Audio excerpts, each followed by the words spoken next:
Good afternoon, ladies and gentlemen. Welcome to the show. This is coffee time again. I'm your host, Dale, and this is where we expose the truth.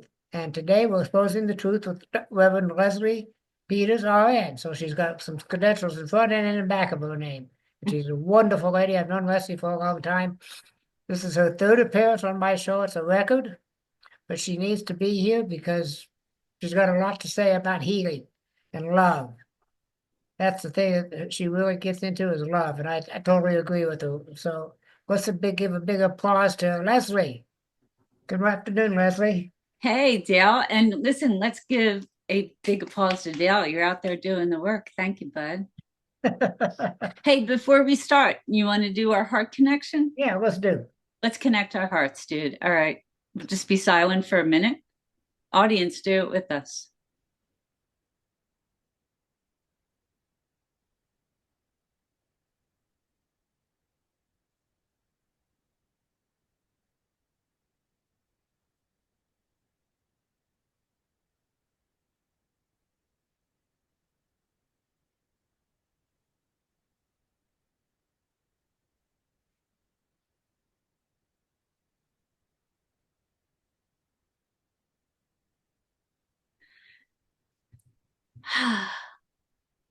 That felt really good, Leslie. It does feel good, doesn't it? Yes, it does. I hope the audience did agree with you and tried to do it themselves just to see how it works. And we don't Yeah. know how, I don't know how it works. Do you? Energy. It's pure energy. It's pure energy. It's the energy of love, divine love. That's it. Okay. Unconditional love. That's the energy. Yeah. Now, if I could just get a hug from you, we'd be in good shape. Oh, I don't know if the hugging thing works. There you go. Left heart to heart. Uh, So, how are you doing, pal? oh, I'm doing pretty good.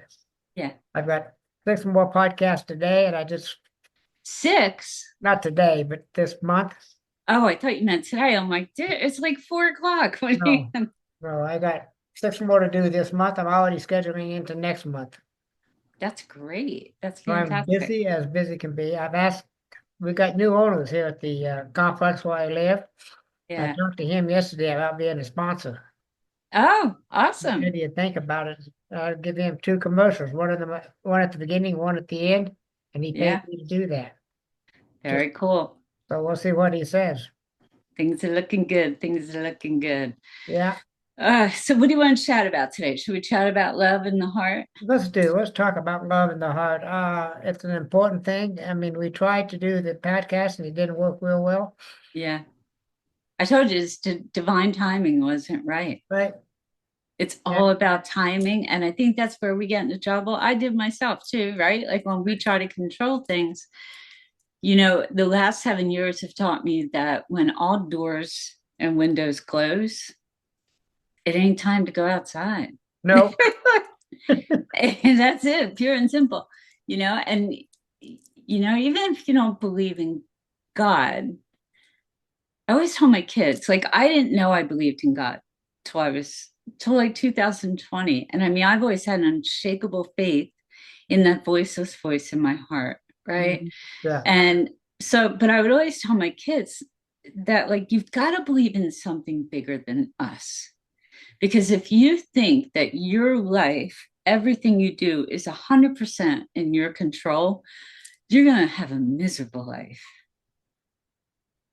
You know what I'm saying? Like, you've yeah, I got know. to, and I think that's where mental health gets in trouble, professionals, because they ground you so much in reality. And you have to acknowledge the reality. You have to be grounded, but then you need to pretend. There's a Say more great about that. So, okay, let's say, for example, I've had adversity and trauma, significant challenges every day of my life. So, what I mean by that is I go like, wow, this kind of feels like crap. Okay. Is it about me? No. Is what could I've done? And I'll sit back like as an objective observer. And as I'm doing this, I put my hand on my heart because I'm connecting, right? And Right. just put my hand on my heart, go, what could I have done differently to get a different outcome? But if it's not about me, which usually in life it's not, it's about the other person's issues we're dealing with, right? Right. Then you go, okay, it is what it is for now. And it's good enough for now. And Mhm. let's just kind of pretend to see what we want to see and feel like we want to feel. It's actually more important to feel like you want to feel. And that's where I think we're at the age of 2 when I started doing the hand on heart and the breathing from ground to crown and then back down again. And then just daydreaming and closing my eyes and imagining a world that felt safe. I mean, I saw that world by the time I was 20. Oh, all right. I do exhaust. Oh, twice. Twice in a row. You're doing okay there, Leslie. I know. I just spilled a bottle of water all over. Let me just clear the way. So, all right. Here, we'll throw a pill on it. But it really is. That's manifestation. It's just connecting with yourself and feeling grounded in ourselves, knowing that most of what people say and do really has very little to do with you. It has, because if you're, particularly if your heart is open and you're willing to see your own pain, your heart serves as a mirror for everyone who comes up against you. So when I come up against somebody, my open heart serves as a mirror. Leslie doesn't. It's the No. open heart chakra. But if what so they see themselves, and if they don't like what they see, they're not realizing what's happening. So they're gonna think I have the qualities that they don't like in themselves. When in Right. reality, it's not me, it's them. Okay. But does that make sense? Yeah, it makes a So lot of sense to me anyway. so in that, there's nothing I can do. It's my open heart. I'm not going to close my heart to make them feel better so they won't see themselves, right? Right. And so when there's nothing I can do to control a situation, what I can do is go, how can I spin this and see it differently? And one of the things I started to do as a kid, guided by the voiceless voice, like at a very early age when the abuse started, was go, all right, I know this isn't about me. Why are they hurting so much that my pain is triggering them? And it's just then just pretending like whenever I needed to feel safe as a kid, which was all the time, I would put my hand on my heart, close my eyes, and just imagine that world where I was singing, dancing down the streets. Everyone, I talk to people and hug them and love them, and that's what I do, Hmm. you know. And so, but I saw that in my mind for all my. I'm 60. Oh my, 63 almost now. I see that every day. And the hard thing about actually trying to pull it into fruition, as far as the main thing I do, Hmm. is that I feel it so well when my eyes are closed. I don't need it to be real. You know what I mean? I live it every day, whether Yeah. I actually live it or not. Does Well, that I'm make going sense? through, I'm going through, I'm writing my autobiography, Yeah. and I'm past the really rough stuff as a child, an infant, toddler, and young man, young youth. Because I left Yeah. home when I was 14. So I'm way past that. I'm already in the military, is where I'm at in the book, Yeah. which was rough. Yeah. I That wasn't as can. rough as the beginning. So I was through all of that, but it was very difficult for me to write about some of the abuse because I'm being brutally honest too. Yeah. I'm not hiding anything. And see, here, I guess it's a gift and a curse in that since I've known as a little kid, God just put a lot of dark people Hmm. in front of me. And I knew it wasn't about me. So it was kind of what I experienced with them, not knowing it was about me. I never held on to the experience. I still can't write. I mean, I don't know if it's because I've had so much adversity, trauma, gaslighting every day of my life. Like with it, I know when people are lying to me. What am I going to do? Write about 90% of the experiences I have? You know what I'm saying? Like you don't Yeah. hang on to the experience. What I wanted to do in writing to myself, like you did, was make sure I honored the feelings of my younger self. Yes. That's important. Yeah. And know that I didn't have a childhood. I really didn't. And Oh, I think that's why I played so much. That's another part of pretend too. And I didn't play so much the last 6 years because I got sick. I didn't have the energy to play. But I mean, playing too isn't like going to bars, it's not going out to dinners, it's doing the very simple rolling, you know, blowing bubbles, doing a hula hoop, like doing the and things cribbage. little kids do, like cribbage. Yeah. No, not even that. It's playing like a little kid. Well, If I've we're been playing gonna, cribbage since I was 10. oh, you did? Okay. Yeah. All right. Well, So then it is I'm, like a childhood. yeah.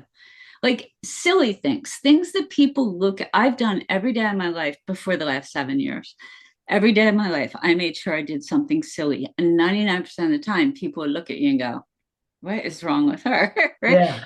My favorite, oh, it was amazing, was I was driving when I lived in Philadelphia and it was snowing. And I took my convertible, put the top down, and drove across the bridge there. And it was just, oh my God, it was such a freeing, fun feeling to feel the snowflakes on my face Yeah. over this, like that kind of thing. But people are worried. I never cared what people think. So I don't No. care. Even in Burbank now, I was walking down the street the other day and my feet were killing. I'm like, I'm taking my shoes off. And I'm like, hi. And they're like, look at my feet. I'm like, my feet hurt. I don't care. I'm walking barefoot. I'll wash them. Like, but people give you funny looks when you Yeah, they don't do. fit in the box, you know? But if you're not in the box and you're out like you do, and I do to a certain degree, not to the extent you do, but somewhat, that's a reflection on them. Yeah. I can't try. I mean, I tried, I've tried to fit into the box, even how people are productive and do things. My brain wasn't designed to fit in some box. Its brilliance is when it's let free to do what it's good at. Yes. And then I'm successful as hell. When I try to make my brain fit in that box, I can't succeed at much of anything. And I can't find joy because I'm stressing my brain out. Right. Yeah. So and that's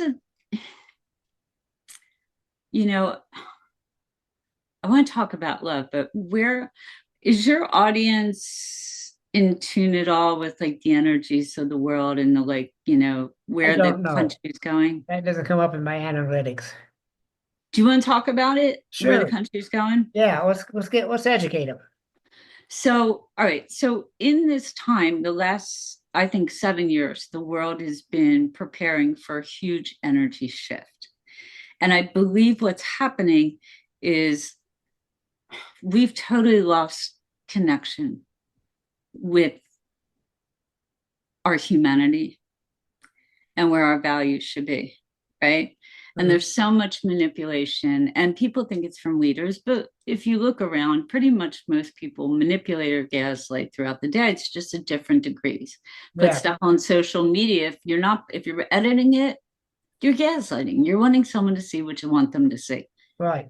And that wasn't the reality, right? Right. So, this whole shift is our last chance to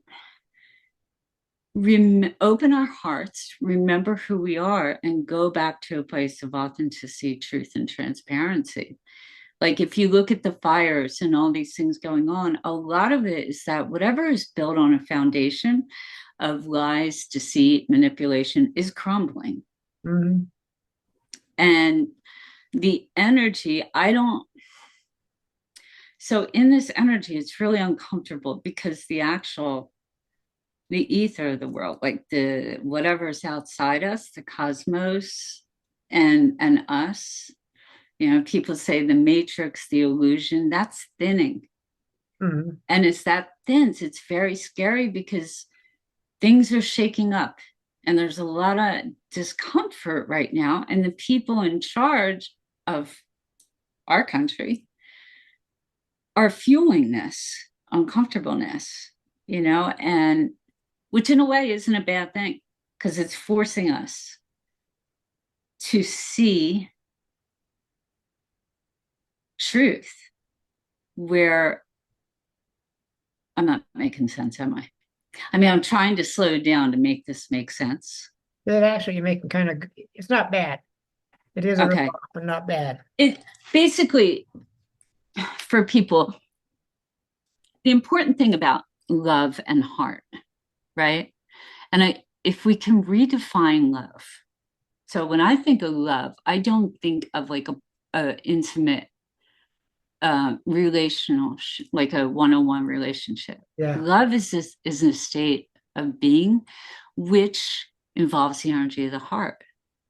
Love is an energy. Everything's an energy. God is an energy. We're an energy. But love is an energy. And the energy of love resides in all of us. The only reason we don't see it is because where it's founded is in our heart. And when we armor our heart, we block our love, you know? But yeah, love, if we can think of it, is just like listening with objectivity and vulnerability to empower. And that I have to give Jonathan Chambers, a guy once I interviewed, came up with that.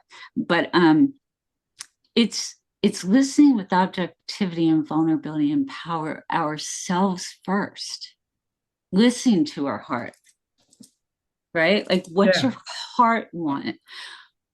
Where I got in trouble the last 7 years and I learned really great lessons was all of a sudden, like, I never knew how brilliant my mind was because I'd shut down just because I couldn't figure out how to use it and work in the world. So I went, screw it.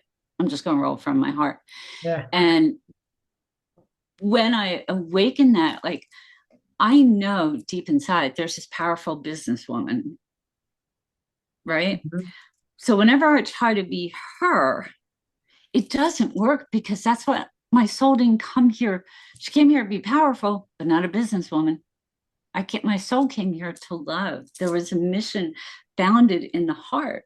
And so whenever my ego goes, oh, you have all these business ideas, you can go this, I have turmoil inside me because my heart and my mind are not in alignment. They're not on the same page. Okay. So where I'm going with this is so many people want to become their best selves and we have to get to a point where we can realize that we are more than this, that there is a soul, something who came here with a mission. And if we are not aligned with our soul's mission, we will suffer. The only way you can find out your soul's mission and what lessons it came to learn is to open the heart and listen to that inner voice. So if I say, oh, I want to be, and whatever, if it's not aligned with my soul's mission, I'm not really going to get there. Or if I get there, I'm going to be so miserable. And if you look at the world like that, how many people have bought into the you can be this, you can do this, you can do this. But that if that's not what their soul came here to do, Yeah. I understand that quite well. that make sense? Yeah, it Like makes in a lot of business, sense. I've kind of known that, I not at a conscious level, that yeah, my soul and my heart are not congruent with each other. yeah. And I'm But having it's that's the it, reason I'm depressed now, because yeah, it's very hard to do. I know for myself, like I am a rock star love. I can love all that. But when I'm in my head in my business mode, not in my head with self-doubt thoughts, but when I am in that zone, I'm not here. And it feels so out of alignment, mhm, right? And that's for the ego, because when we decide what we want to do, we're not deciding with our heart usually. It takes a lot of courage. That's what out of the box is. Out of the box is there was a study once that said when kids are between the ages of 8 and 10, whatever your child says they want to be, that is what their soul came here to do. People who really know that are usually creatives, artists, yeah, performers, and their parents talk them out of it because parents are well-meaning usually, and they want you to have a stable, safe, secure career. But what good's a stable, safe career if you're miserable, right. right? So we got to let go of our egos and start listening to our heart so we can trust ourselves and we can get on the right path. And it also opening the heart is how you develop discernment. And discernment is you can see beyond what your eyes see, right? So if you're standing in front of me and you're telling me all these things about yourself, when I have discernment, when my heart is open, when I listen to my heart over my ego, my heart goes, it's like it's a human lie detector, Mhm. right? Yeah. And so discernment helps you go, okay, sit here, know that what they're telling you is not the truth. They may think